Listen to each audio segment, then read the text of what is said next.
1 minute. Now in today lecture we will start method of preparation of alkyl halide. alkyl halide बनाने के तरीके from alkane, alkane से कैसे बनाएंगे? तो alkane से हम बनाते हैं जब कोई भी एल्केन लेते हैं उसको Cl2 और सनलाइट के प्रेजेंस में H न्यू यानी एनर्जी के प्रेजेंस में जब हम क्लोरीनेशन या हेलोजिनेशन करवाते हैं, इसको हम बोलेंगे क्लोरीनेशन या हेलोजिनेशन, तो वहां से एल्काइल हैलाइड का फॉर्मेशन होता है। कौन सा मैकेनिज्म होगा हम आगे बात करेंगे। तो पहले 2-3 पॉइंट हम इसमें लिखेंगे। When alkane react with halogen, right down, when alkane react with halogen, when alkane react with halogen in presence of sunlight, in presence of sunlight, in presence of sunlight or high temperature, or high temperature,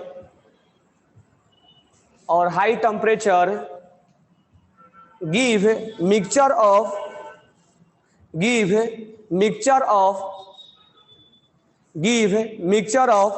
polyhalide, give mixture of polyhalide and monohalide, give mixture of polyhalide and monohalide, give mixture of polyhalide and monohalide. ठीक है। The mechanism will be follow, the mechanism will be follow, the mechanism will be follow free radical substitution reaction, free radical substitution reaction, free radical substitution mechanism या reaction, free radical substitution reaction, free radical substitution mechanism. ठीक है। अब हम पहले इसका mechanism देख लेते हैं। चलो, तो यहां पर CH4 है, इसी को ले लेते हैं या अलग से ले लेते हैं, अलग अलग ले लेते हैं। R है, हम यहाँ लेते हैं R डैश ले लेते हैं, या X2 ले लो या RH ले लो, कोई भी ले लो। तो पहले RH ले लेते हैं। स्टेप 1 में क्या होगा? स्टेप 1 में जब ये RH है तो सनलाइट के प्रेजेंस में, H न्यू के प्रेजेंस में, ठीक है, ये क्या होगा?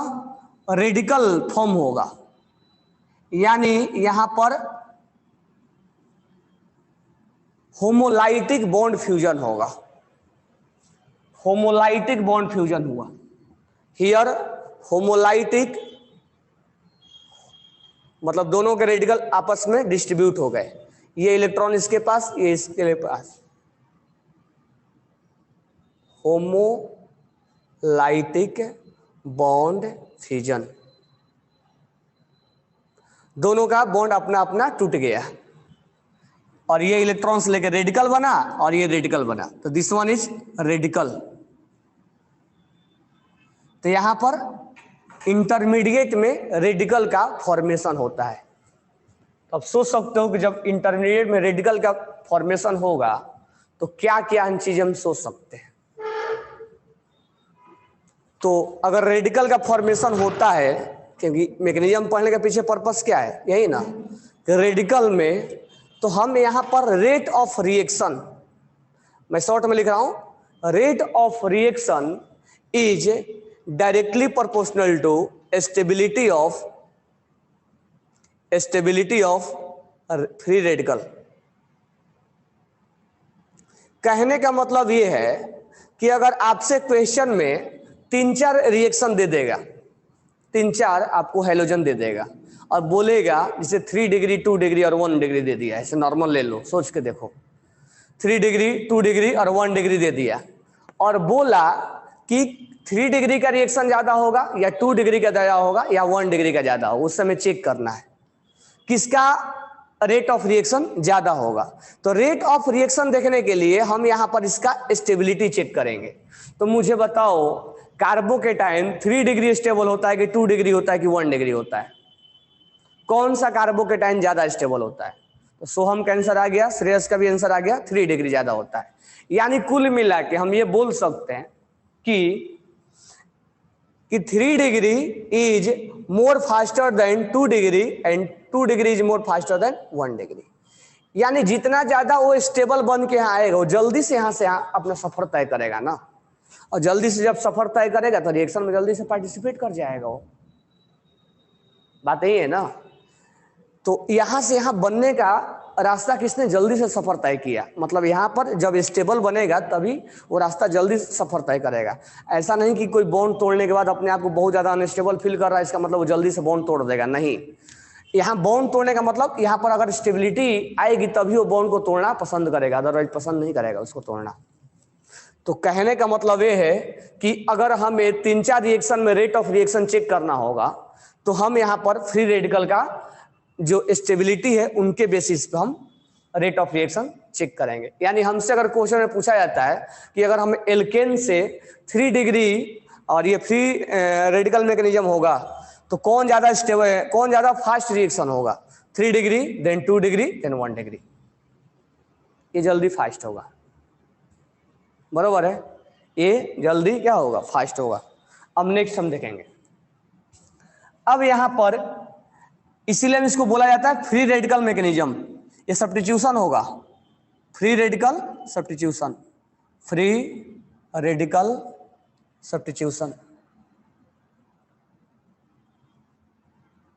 ये सब्स्टिट्यूट हुआ है, सब्स्टिट्यूट ही हुआ ना, एक हाइड्रोजन यहां से निकला है और क्लोरीन जुड़ गया है तो सब्स्टिट्यूट ही हुआ ना। एक हाइड्रोजन यहां से निकला है और क्लोरीन जुड़ गया है, एक हाइड्रोजन हटा है क्लोरीन जुड़ गया है, यानी सब्स्टिट्यूशन हुआ है। एडिशन और एलिमिनेशन तो हुआ नहीं है, एसिड और बेस का तो रिएक्शन हुआ नहीं है, तो कौन सा रिएक्शन हुआ है, सब्स्टिट्यूशन का।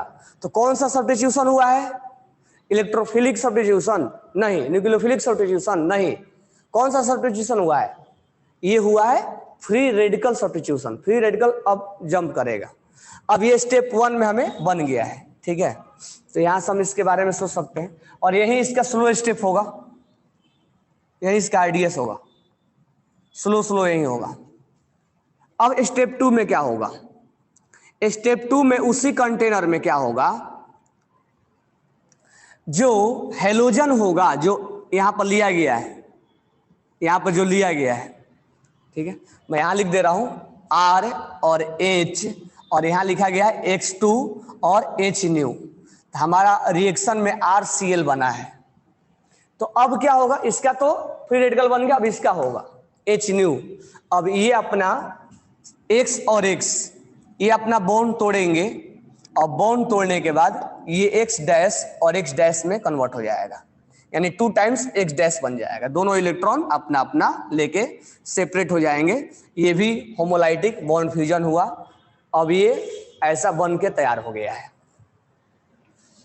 अब स्टेप 3 में, स्टेप 3 में क्या होगा, तो स्टेप 3 में ये होगा, अब इनको, अब सोचो कि एक फ्री रेडिकल अपने आप में अनस्टेबल होता है क्योंकि वो इलेक्ट्रॉन डिफिशिएंट होता है, ये भी इलेक्ट्रॉन डिफिशिएंट है, ये भी इलेक्ट्रॉन डिफिशिएंट। तो हम स्टेप 3 में इनको और इनको यानी R रेडिकल, रेडिकल यहां लिख रहा हूं, R रेडिकल और X रेडिकल मिल जाएंगे और मिल के RX का फॉर्मेशन करेंगे, RX का फॉर्मेशन करेंगे। अगर यहां पर X है तो यहां RX का फॉर्मेशन होगा। अब ध्यान से सुनना, ये तो हमारा मेन मेजर प्रोडक्ट बन गया, लेकिन अगर मान लो कि ये रेडिकल बना और ये रेडिकल बना, जब ये रेडिकल इससे टकराया होगा तब ना RX बना होगा, तो इसमें और बनने की क्या क्या संभावना है, हो सकता है R के साथ R टकरा जाए, कोलाइड हो जाए, लेकिन ये बहुत रेयर बनेगा, माइनर बनेगा। हो सकता है X के साथ टकरा जाए और X2 बन जाए, यानी फिर से वही हो जाए,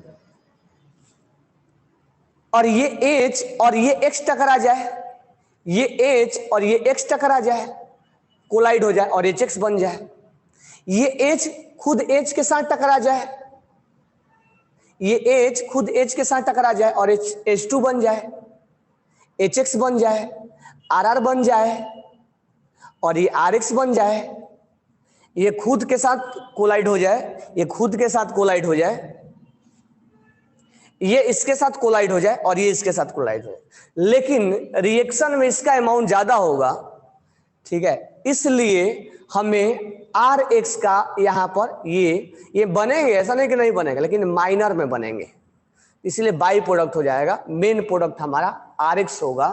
तो ये ग्रुप जो है कुल मिला के हमारा ये हुआ, ये हाइड्रोजन यहां हट गया और इसके जगह पे क्लोरीन लग गया, हाइड्रोजन लग गया, तो इसको हम बोलेंगे फ्री रेडिकल सब्स्टिट्यूशन रिएक्शन। यानी फ्री रेडिकल सब्स्टिट्यूशन रिएक्शन क्या यहाँ पर रिएक्शन हुआ है। तो पहले आप इसको नोट डाउन करो, इसके बाद हम और एक दो पॉइंट और बातें कर रहे हैं। ये फ्री रेडिकल सब्स्टिट्यूशन रिएक्शन हो गया है, ठीक है। अच्छा, ये भी बनने की संभावना है, और भी कुछ कुछ बनने की संभावना है, तो हम वही बातें करेंगे और क्या क्या बनने की संभावना है।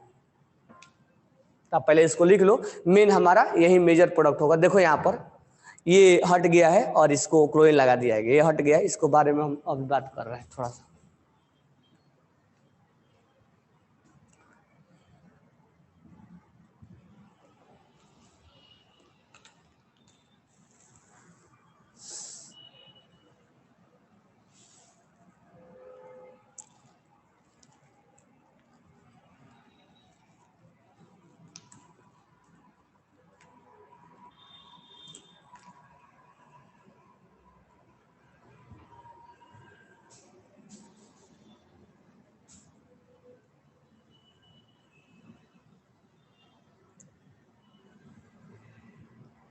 लिख लियोगे। अब देखो यहाँ पे बात कर रहे हैं हम, इसको मैं हटा रहा हूं।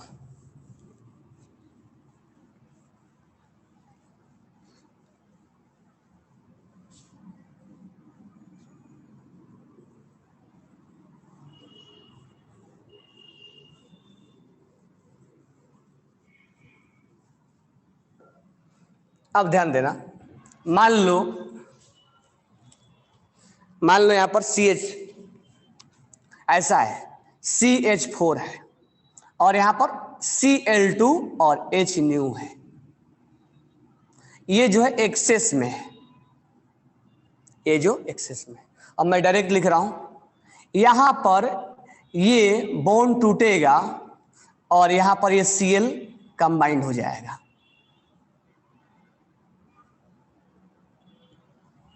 ठीक है। अब ये रिएक्शन जो है यहां रुकेगा नहीं, अब ये रिएक्शन यहां रुकेगा नहीं।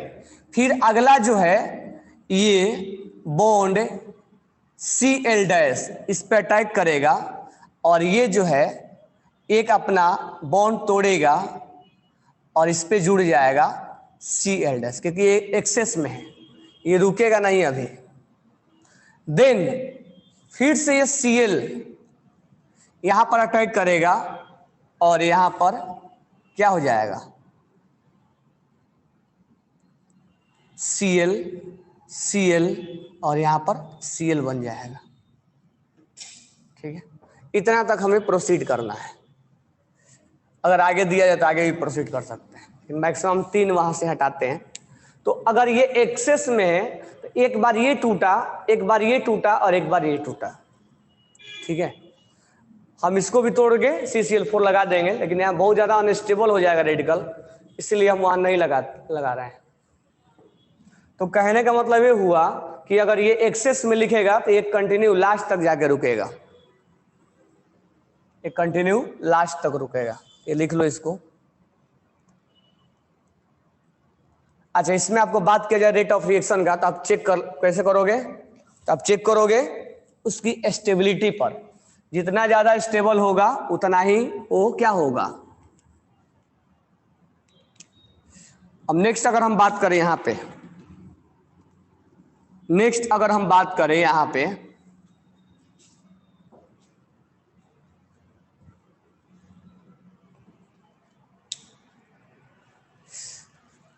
अगर हम नेक्स्ट बात करें इस पे, इस क्वेश्चन पे, अब इस क्वेश्चन में हमें CH3, CH2 और CH3, अब इस क्वेश्चन में हमें दो तरह का रेडिकल हम निकाल सकते हैं। एक रेडिकल यहां से निकाल देंगे और एक रेडिकल हम यहां से बना दे सकते हैं। इस हाइड्रोजन को तोड़ के हम एक रेडिकल यहां से बना सकते हैं। या तो इस हाइड्रोजन को मैं निकाल दूं या तो इस हाइड्रोजन को निकाल दूं। अच्छा, इस हाइड्रोजन का निकालना मतलब इस हाइड्रोजन का निकालने के बराबर है, सिमिलर है। तो मैं इसको निकालूं हाइड्रोजन को या इसको निकालूं, बात एक ही है। ये दोनों निकालना बात एक नहीं है। तो मुझे बताओ कि ए या बी कौन ज्यादा बनेगा, यानी यहां से यहां रास्ता कौन जल्दी तय करेगा, मतलब कौन जल्दी अपना हाइड्रोजन रिलीज करेगा, कौन होगा? बी होगा। क्लियर सी बात है। क्यों बी होगा? क्योंकि ये जो रेडिकल है 2 डिग्री है और ये जो रेडिकल है 1 डिग्री है। तो हम जानते हैं कि 2 degree is more stable then 1 degree, यानी जब रेडिकल बनने की जब तैयारी होगी तो ऐसा नहीं कि ये नहीं बनेगा, बनेगा, माइनर में बनेगा। हम माइनर का बार बार नाम नहीं लेते हैं। तो कहने का मतलब ये हुआ कि यहां से भी हाइड्रोजन निकल सकता है और यहां से भी निकल सकता है, लेकिन ये बनने की प्रोबेबिलिटी ज्यादा होगी, चांसेस ज्यादा होंगे, क्योंकि ये 2 डिग्री रेडिकल है और ये 1 डिग्री रेडिकल है। इसीलिए 2 degree is more stable then 1 degree, इसीलिए इसका प्रोबेबिलिटी ज्यादा होगा। अब इसके पास Cl का अटैक आप ये करवाओगे और यहाँ पर आप CH और Cl3 और यहाँ पर क्लोरीन लिखोगे। अगर यहाँ पर अटैक करवाते हो तो CH3, CH2 और CH2 और यहाँ Cl लिखोगे।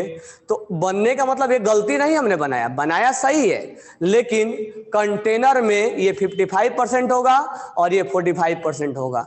That means this one is 55% बोले तो मेजर और दिस वन इज माइनर। तो हमें डेटा नहीं पूछेगा, लेकिन हम ये बोल देंगे दिस वन इज मेजर और दिस वन इज माइनर। यहाँ पर डिसाइड मेजर और माइनर का ये रेडिकल ही तय करेगा, यानी मेजर का बनना और माइनर का बनना ये रेडिकल ही तय करता है। तो मैं तुम्हें बहुत बार बताया हूं चीज को, क्या कि जब जब इंटरमीडिएट में कार्बोकेटाइन बने तो रेट ऑफ रिएक्शन वही तय करेगा, जो स्टेबल होगा उसी का स्टेबिलिटी ज्यादा होगा। अब मेजर और माइनर बनना यही तय करता है, जो जितना स्टेबल होगा वही उसका मेजर प्रोडक्ट होगा, यानी दिस वन इज मेजर और दिस वन इज माइनर। तो कहने का मतलब है सर इस हाइड्रोजन को हटाओ, इस हाइड्रोजन को हटाओ, इसमें सस्पेंस नहीं होना चाहिए कि किस हाइड्रोजन को हमें हटाना है।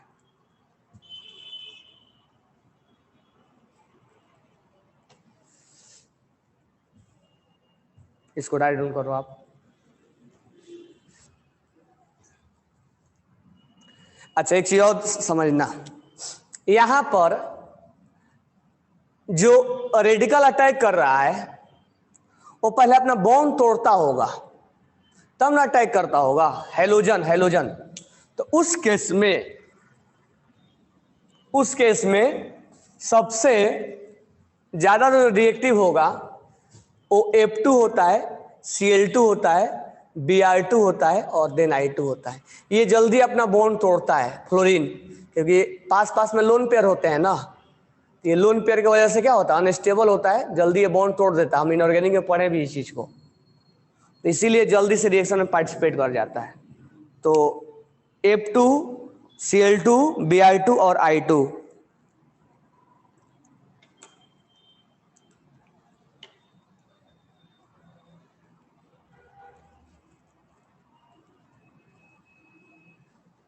तो याद रखना ये चेन इनिशिएशन है और चेन प्रोपोगेशन है, और यहाँ चेन स्टॉप हो चुका है।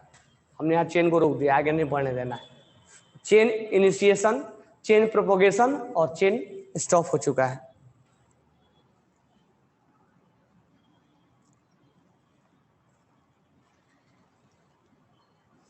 एक दो पॉइंट और नोट डाउन के लिखना। आइडोनेशन, आयोडीन का attack, iodination of alkane is a reversible process. Write down करना, यहाँ पर आयोडीन वाला सबसे पीछे क्यों जाता है। अब बात यहाँ पर एक चीज और रहा कि सर फ्लोरीन में तो समझ में आ रहा है कि बॉन्ड यहाँ पर वीक है तो जल्दी टूट जाएगा, लेकिन उसके बाद ये भी तो और आसानी से टूटेगा आयोडीन वाला, फिर क्लोरीन क्यों लिया हमने। तो उसका रीजन ये है, अब तुम लोग को याद है या नहीं है, तो मैं इनऑर्गेनिक में सबसे स्ट्रॉन्ग बॉन्ड Cl2 का होता है, देन Br2 का होता है, देन F2 का होता है, देन I2 का होता है। बॉन्ड एनर्जी, ये नीट में आया क्वेश्चन है, बॉन्ड एनर्जी केमिकल बॉन्डिंग में हो, बॉन्ड एनर्जी, ये बॉन्ड तोड़ना बहुत आसान हो जाता है। क्यों? क्योंकि पास में लोन पेयर होता है, एक तो साइज छोटा होता है और पास में लोन पेयर होता है, इसीलिए बॉन्ड जल्दी तोड़ता है। अच्छा, यहाँ पर बॉन्ड तोड़ना है पहले, क्योंकि यहाँ पर बॉन्ड तोड़ेंगे तब न जाके रिएक्शन करेगा, इसका बॉन्ड को हमें तोड़ना है।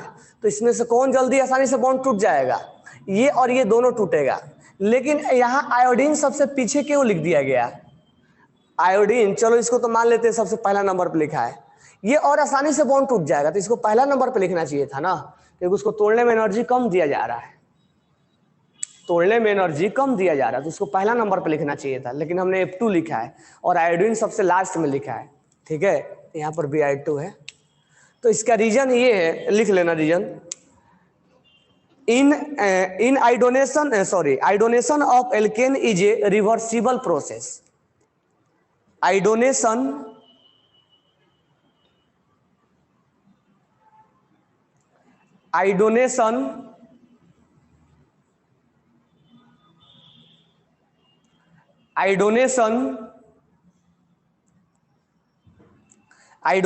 of alkane is a reversible process. Iodination of a alkane is a reversible process. Reversible process मतलब बैक साइड जाता है, अगर आयोडीन ज्यादा बन गया ना तो बैक साइड जाएगा। Therefore iodination is carried out, therefore iodination is carried out, therefore iodination is carried out, therefore iodination is carried out in the presence of oxidising agent, in the presence of oxidizing agent, in the presence of oxidizing agent HiO3, in the presence of oxidizing agent HiO3, in the presence of oxidizing agent HiO3। इसका मतलब इसका भी लिख भी लो, अगर मान लो CH4 का reaction हमें I2 से करवाना हुआ तो यहाँ HiO3, हम यहाँ एक ऑक्सीडाइजिंग एजेंट लेंगे HiO3, अगर ये लेते हैं तो CH3I बनेगा और यहाँ I2 बन सकता है। नहीं तो क्या होता है, ये जो रिएक्शन होता है अगर हम इसको नहीं लेंगे तो ये रिएक्शन बैक रिवर्सिबल होता है, उस केस में ये रिएक्शन बैकवर्ड जाने लगता है। तो ये ऑक्सीडाइजिंग एजेंट होने से क्या होता है, रिएक्शन फॉरवर्ड जाने लगता है। इसीलिए एक यहाँ पर ऑक्सीडाइजिंग एजेंट लेके तब आयोडीन वाला रिएक्शन करवाया जाता है, ठीक है। आगे और भी लिख सकते हो, कंसंट्रेटेड HNO3,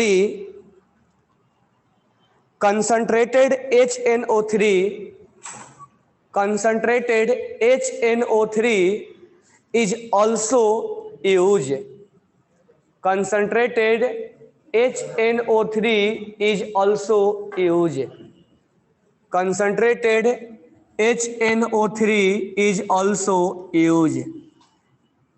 अब यहाँ पर अगर हम HNO3 का हम यूज करते हैं या इसको करेंगे तो ये क्या बनेगा, CH3 आयोडीन बनेगा। लेकिन अब यहाँ I2 बनने से ज्यादा HI बन जाता है, HI बनता है। अगर I2 बनता ना तो रिएक्शन किधर जाता, बैकवर्ड जाता। मैं यहाँ लिख दे रहा हूँ CH4 और I2, अगर मैं यहाँ पर कुछ भी नहीं यूज करूं तो CH3I बनेगा और यहाँ I2 लेना पड़ेगा, जो कि रिएक्शन क्या होगा, बैकवर्ड जाने लगेगा, बैकवर्ड जाने लगेगा, क्योंकि इसका कंसंट्रेशन कंटिन्यू बढ़ता चला जाएगा ना। अब इसको आयोडीन को नहीं बनने देने के लिए हम ऑक्सीडाइजिंग एजेंट HNO3 यूज करते हैं और ये आयोडीन इससे रिएक्शन करके HI बना लेता है, रिएक्शन हमेशा फॉरवर्ड की तरफ रहता है। तो due to formation of HI reaction will be always in forward direction. That's why in the reaction with iodine we use oxidizing agent like HiO4 and HNO3. ठीक है, तो यहाँ पर रिएक्शन को फॉरवर्ड बनाने के लिए हम HiO3 और HNO3 यूज करते हैं, ताकि यहाँ पर I2 नहीं बन के क्या बने, HI बने। नहीं तो I2 बनने लगेगा ना, तो रिएक्शन जैसे जैसे कंसंट्रेशन बढ़ता जाएगा रिएक्शन बैकवर्ड भागता चला जाएगा। ठीक है, उसके बाद नेक्स्ट क्लास में हम स्टार्ट करते हैं। Okay, thanks to